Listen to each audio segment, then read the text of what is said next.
Hello, I'm Philip Stoughton. Welcome to ScoopTalk. Our first roundtable this morning is on the topic of reshoring, myth or reality. We have a couple of contract manufacturers here and global capital equipment manufacturer. Let's start with the question in the title: reshoring, myth or reality. I'll start with you, Craig. From a Silicon Valley point of view, myth or reality? Myth. Okay. Myth. Super fast. More reality than myth. More reality than myth. Balance. Okay. Yes. There you got every possibility. Thanks for joining us. No, let's go into a little bit more detail. Why myth, and do you think that's a Silicon Valley thing? I'm not sure it's a Silicon Valley thing, Phil, but so IoT is of course going through the roof. Yeah. And there's just a tremendous amount of startups in Silicon Valley centering on that space. Mm-hmm. And in that space, if you're very successful, you're hoping to build millions. So clearly that's going to lead to a low-cost region for manufacturing. So I actually see it the other way around. I see more competition from small Taiwan ODMs and CMs that are willing to have a lower bar of taking business. You know, there's lots of huge CMs over there, mm-hmm. but there's also lots of $20 million US CMs over there that are looking for business. And as the internet makes the world smaller, the ability to connect that person or that company with a small startup in San Francisco that's got 6 people isn't as difficult as it used to be. So our competition has broadened to not just the local players, but players overseas. So I don't see droves of people coming back to the U.S. or at least to Silicon Valley manufacturing products in any sort of volume. I see the pressure staying on us to offer services and capability that keep us competitive, even though we have smaller CMs in Asia nipping at our heels. Okay, but you've always talked about that agility, that fanatical customer service, and that's what's built the businesses that you've built in the past. Right. Can you do that from far away? Well, or maybe the buyers just don't understand. I think we're in the age of I really want all that, but it has to be cheap. Right. Right, and I think at the end of the day, you know, you have to deal with, you know, you can deny all day long that the consumers of these services are much more price conscious, and tell them about the great service you have, which has now become expected. Tell them about the great quality you have, which has now become expected. But at the end of the day, if I offer all of that and I'm 30% more expensive, I'm probably going to lose the business. So I've got to figure out a way to deal with that. And there's a lot of IoT on the other side that makes it easier for me to do that because I can do some automation that I wouldn't be able to do otherwise. But it's a pretty competitive landscape. Yeah. Brad, from your point of view, you're in Texas, you're up the road here in Wisconsin, you're in Juarez. What are you seeing? Well, to some extent, the markets that we see it in, it's about where they're selling into more than how many they're doing. It's not the high volume. Certainly the consumer stuff is going to stay in Asia because there's a lot of consumers of it over there. So if 80% was being sold over there, then 80% was probably going to be built over there, or 100% built over there, and the rest of it brought back. There's another piece that's just about parity of labor rates and where the work's being done. If you look at what's being done in the automotive industry, there's a lot of that happening down in Mexico. If you look at what's happening now in the aerospace industry, there's a lot of that happening down in Mexico. So those customers want to have the stuff built locally. So we've seen a lot of activity in Texas toward the reshoring, but it's a combination of what we're doing in Austin, Menominee Falls, and then in Mexico, where we're seeing that. It's not one size fits all. We call it smart shoring or smart sourcing. And there's pieces of it that we're continuing to do in China. There's pieces of it that we're doing in Mexico. Program management we're doing locally where our customers are, so we want to do that in Austin. You know, we'll open sales offices in the regions where our customers are because somebody wants to go deal with somebody close. They don't want to constantly do those midnight to 1 a.m. conference calls. You know, you spend 2 hours on that call, you're upset for another 2 or 3 hours, you still got to get up at 6 or 7 and do it again. And people are starting to realize there's a cost associated with that in the churn of their people that are running supply chain, who are moving off to go do something else, having to send stuff tied up on a boat. You look at the problems in logistics right now, how many millions of dollars stuck out in the middle of the ocean because of a logistics bankruptcy. That doesn't happen when you're shipping between the U.S. and Mexico. So, or doing it straight in the U.S. So there's certainly a piece that will always be over in China, but there's plenty of stuff that works really, really well here that funds a lot of growth. You can go look at the labor rates down in Mexico compared to China. When we started doing work down in Mexico, the peso was about 11 pesos to the dollar. It's now close to 19. Wow. So effectively, that's a pretty large reduction in labor rate for us. So as China goes up, Mexico is going down, and you hit a point where that parity makes sense, and you're getting it done local instead of far away. Yeah, and you make some very good points there. Is there part of this process that's a correction? Are there a lot of projects that went to China as part of a hype, a part of a rush to Asia? I don't see a lot of that. What I see is a lot more projects that are coming up, which are now going to be done here. Okay. So they're trading off, do we want to go do this next project over Asia, or do we want to do this in a combination of U.S. and Mexico? Okay. A lot of the larger system builds are much more competitive for us to do, right now in a combination of U.S. and Mexico. Yeah. Things that are highly automated. Yeah. It's parity. The equipment he sells costs the same in Japan, costs the same in China, costs the same in Mexico, costs the same in the U.S. Yeah. So it's about automation, it's about throughput, and it's about logistics costs, and the balance of all of those. We find we can be within about 3 to 5% of the price, over in Asia. People that choose to be here. Yeah. If it's 10%, 20% viewpoint, they're gone. They're gone. So it's a 3 to 5% grief cost that they're prepared to bear. It's a value cost. Yeah, absolutely, and it's form factors. So from your point of view, Shawn, what are you seeing in terms of capital equipment purchase, and how are you able to support these regions? Yeah, there's many dimensions to respond to that question. We've seen tier one industrial companies that were using EMS companies in Asia actually now coming up with fully automated lines where we quoted the whole factory, everything pretty much from laser marking all the way through back-end assembly. And now they've successfully demonstrated that capability here in the U.S., and now they're deploying it in Mexico and intend to do it in Hungary. And so basically have copy exactly types of production. But we also see smaller tier 3 OEMs, also startup EMS companies that are looking for a supplier who can provide a solution where they don't have to tie up their mind share and their engineering resources into identifying what printer should I purchase, what pick and place machine should I purchase, what conveyor system, what AOI, what SPI, and so on. We've started an initiative where we basically will say you define what you want and we will provide a turnkey solution, including MES integration. So for the companies that want to be able to start from scratch, which in the case of this tier 1 company, we literally did everything for them. And they only had 2 engineers on staff to actually kick off this project. We did everything else for them, including interacting with all the other third-party companies as well as our equipment, and then to be able to integrate a complete solution together. And so we're finding a lot of our recent business is more of these folks that are looking for some way to find somebody who can allow them to have a solution. When you can tie all this equipment together and have an MES system and programming system that allows them to do more with less, they're seeing real value in that. And this is a real initiative. I think you'll see not only Panasonic driving initiatives like this, I think you'll see other folks that are other players in the market like us doing similar things. The other thing that we're putting a lot of focus in is we have our own software development group is trying to be able to take somebody who's not an engineer, they don't have an engineering degree, who could be somebody who can be hired for a lower salary, but be as effective as perhaps you might have had 3 engineers back in the day of the .com period where you had armies of engineers in a Motorola facility for each little element of what was done in the production process. Now you've got maybe 1/20th the staff and the skill level is dramatically less. So we're really, really focused on figuring out how to simplify that process, also come up with new equipment that automates the back end, as you mentioned, Brad, right? And try and be able to produce things here for a cost-effective price. And do it in a way where we can provide all of the necessary tools to allow somebody who has a dream of a product and actually turn it into a reality and perhaps produce it internally.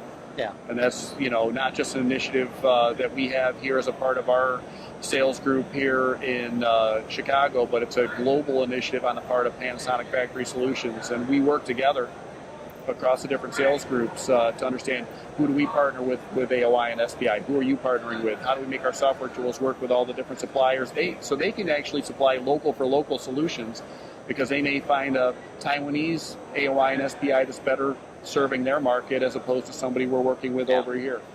So it's really, if you talk about how things have evolved over the last 2 years, it's really fast-moving and dynamic. Sorry, go ahead. I think I'm going to be the interviewer here for a second. Sure. So would you say the machine industry is moving farther quickly away from very proprietary, I don't want to talk to anybody else, you got to a much more open, interoperable? We have a group focused on we call it total solution partnerships. So we actually have a list of not just one supplier of a particular equipment type. We have 3 or 4. So, if you're a tier 3 EMS, you're not going to necessarily want to buy the best in class. So we have equipment that's tiered, right, for lower cost types of operations. And then we have, the higher end equipment that is more geared toward, higher volume, higher quality, higher capability, and we actually tier our partnerships based on the price point that a customer may have. So we can serve a tier 3 EMS or a tier 1 OEM regardless, and we can mix and match whatever type of solutions the customer may need, and then our software group will work with those various companies to be able to integrate them together. Yeah, I think those open architectures are becoming really important, and we had a debate yesterday on the topic of IOM and Industry 4.0 and the standards that are being applied there and the work IPC and SMTAi are doing on that. I think that's really important. Just get back to the reshoring thing. We talked a bit about proximity to consumer, proximity to the end user, but what about proximity to innovation and design? That's obviously important in the Valley. What about, from your point of view, how important is it for your customer to be able to send his design engineers into your factory? It's important for him to be able to work with the design teams we're working with. It's important for him to be able to work with our supply chain people. It's important for them to work with our program management people, because it's the integrated solution to what you were saying with the factory. That's really how you go ahead and show the cost savings. For us to compete effectively, we got to be faster, we got to be more flexible, and we got to be more agile. So we've got to give our customers the ability to scale up or scale down, because that's something they don't have when they go offshore. If they can go ahead and get that, that's what they see as an added value, because most customers are really, really not that great at forecasting. So they got to live based on what they choose, based on the strength of the supply chain and the lead times associated with that. So we work with designers on the front end to try and give flexibility there, obviously to make sure that things are manufacturable and we've got the right equipment in place to automate it. If you look at the productivity gains that happened over the last essentially 10 years in the U.S., if you brought 100% of everything that was being done in Asia, back to the U.S., you'd only employ like 70% of the people. Yeah. So we'll continue to be innovative. We'll continue to be more productive in terms of automation, in terms of analytics, in terms of supply chain. We've got to go do all those things to be competitive. We just need to merge that with the best-in-class solutions for the customers. Yeah, and be close to those customers and support their design process and support that front end. In the Valley, innovation everywhere. You've got particularly the incubators and accelerators, and you've got, not coincidentally, I suspect, a lot of small EMS companies that serve them, and some that have grown quite substantially. How important, for example, in your last business, Rocket, was it for you to be able to spend time at their facilities and them spend time with you? Well, I think when you run a business, you're always selling. An employee, a bank, a vendor, customers. So proximity is good from the perspective of going to see your customers. I spend more time out of the building than I did in the building just talking with customers. Yeah. That's one of my feelings is your best source of new business are your current customers. Right? I think the other side of the coin, from their perspective, we've always in our operations had PCB layout groups, fairly large PCB layout groups, which the many of the ills that let's just say less experienced engineers without the manufacturing gray hair build in using free software and and pieces they pluck off the shelf into boards, I've got to build. And so if I can get involved earlier on and help coach them away from those ills that they're putting in that are going to make my life more difficult, the proximity to the customer to be able to cajole, embarrass, plead, beg, or beat them into submission to doing that, it makes it a lot easier. I can't be as effective on the phone saying, please. Yeah. It's truly the pay me now or pay me later. Yeah. Because the money they think they're saving on the front end ends up costing 3 to 4x on the back end. And that's sometimes the same thing that happens when they're building things overseas. Yeah. You know, they have to go make design changes. They've got too much in the pipeline. They can't go react. You know, everybody thinks they've got a hockey stick, and everybody thinks, you know, they've got to go ahead and do this, hit this cost point right now. And they don't spend near enough time looking at what it's really costing them to do that business. And that's especially strong in where you're talking about with the incubators. Right? Yeah. You know, the incubators model is get the guy in there, give him a little bit of money, take a piece of his company, and throw it offshore to an ODM. Yeah. And don't worry about it again. Yeah. You know, that's not the nearshore manufacturing model. Yeah. It's continuous collaboration, it's continuous improvement of that. It's not about, here, let's throw it over the fence and then take the million pieces back and hope everything plays nicely in the sandbox. So are you telling me Alibaba and DigiKey isn't a supply chain? Oh, they are, absolutely. They're part of our supply chain. Yeah. But you can't go do the million pieces that he's talking about and go buy those parts on DigiKey or Alibaba. Yeah. You know, you've got to go plan that. If you have, I need 10,000 pieces this month, the next month you need 30, unless you have that supply chain planned and you're going to need distribution partners to do that, the factory's not going to do that for you. Yeah, and for me, the challenge with the incubators is they don't know what they don't know. So, well, they don't care what they don't know. Sorry, they don't. Yeah, I don't think they care. Yeah, well, at some point they will care, though. Yes, that's part of the learning experience. Okay, so just to wrap up, where do we think this trend's going next? Do we think there's a continuation of more myth, more reality, more mixed? Do you think the market is much more localized, regionalized in the market, for the market now? Craig? You know, just listening to Brad talk, and some of the CMs I've met and talked here at the show, and some of the IoT providers I've talked to the show next door, I would say there's a lot of regionalization. So the answer to any particular interesting question is going to have a heavy kind of flavor from a local perspective. You know, clearly, we're always going to be manufacturing things here. Clearly, we have to be competitive. Clearly, we have to increase productivity. And clearly, many companies hope to go from 10 units to 10 million units, but those that don't, there's got to be local manufacturing. So I think it's an ebb and flow. Yeah. Right now in Silicon Valley, I've been very fortunate to be in Silicon Valley for 30 years running companies, and I've been through 4 epochs in Silicon Valley where the big thing is this. And so right now in my little universe there, the big thing is IoT. Yeah.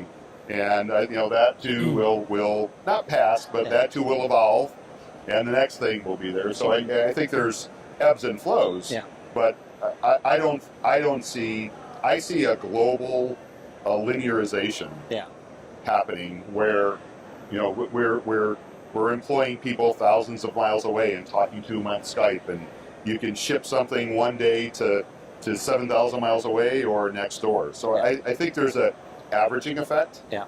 And I think we're all going to have to, when interoperability is truly there, and I can take machine programs off one type of machine and send it over here, it's 7,000 miles away, and it'll work on that machine, and you know, those types of things, I think you've got an averaging effect. Yeah, and that's that leveling of the So I think it's a mix. I think ultimately I it's agree. a mix. And that's the collaboration that we've got to get out of the machine guys, because our design engineers can do that all day long. Right. Every one of our design partners has a partner over in Asia or India who goes ahead and picks up the ball and works on it on second and third shift, and then sends the data back, and they review what's there, they make the changes they want to go make, and they go back and do it all over again. It shortens the cycle. Again, it's better for the flexibility, it's better for the customer, and the overall cost is reduced. Yeah. So that cross-global collaboration has to continue, and that has to work on the manufacturing side as well as it does on the engineering design side. Yeah. It works very well on the supply chain side. Yeah. So you've got to get that last, quarter mile of the piece to play together in the sandbox. And historically, that's not been what the manufacturers want to do. They want to keep their little proprietary piece. so that's their advantage.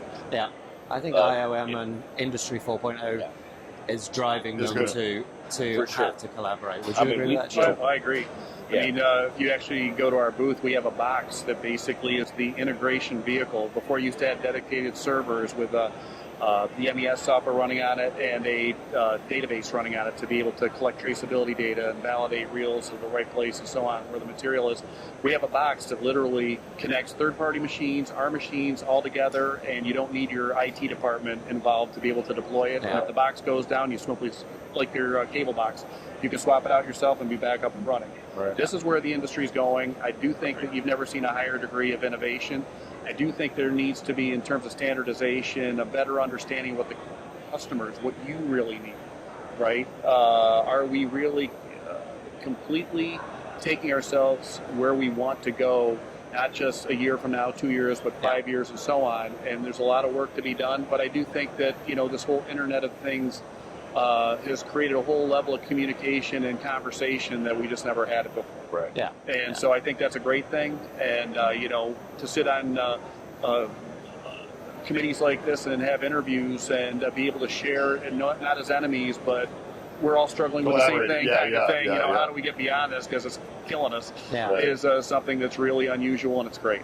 Yeah. And I We think thought- that's the right direction, and we hopefully can have the fortitude Yeah. to continue on. The institutional fortitude, yeah. Yeah. Exactly. Right. 'Cause when you've got factories in multiple locations doing common work on it, you've got to be able to feed the analytics back into your system. So Yeah. it's all got to talk, and you've got to have the same information, even if your equipment in the two facilities is different. Yeah, and it does have that leveling effect. Yeah. Okay, more collaboration, more openness, more communication. Thanks very much, guys. Thanks for your time, Thank you. and we'll Thanks, talk Phil. soon. Thank you. Thanks, Phil.